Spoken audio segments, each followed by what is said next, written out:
что нашу молитву Господь услышит.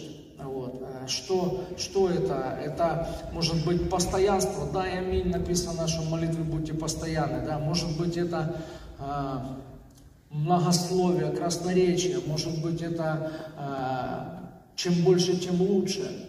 Вот. Ну и я пришел к тому, на основании Писания, что в первую очередь, чтобы каждый из нас, кто заходит в тайную комнату, произвести свои молитвы или моления с просьбой о себе или о других людях, без разницы, просишь Бога, то в первую очередь ты должен иметь дерзновение просить. Аминь. Ты должен иметь дерзновение просить. Даже если не для себя, а для кого-то, но у тебя внутреннее состояние должно давать понимание, что ты имеешь право, что ты в правильном состоянии сердца, что ты в правильном положении. Ты вчера, позавчера и третьего дня, ты анализируя свои дела, ты был угоден Богу.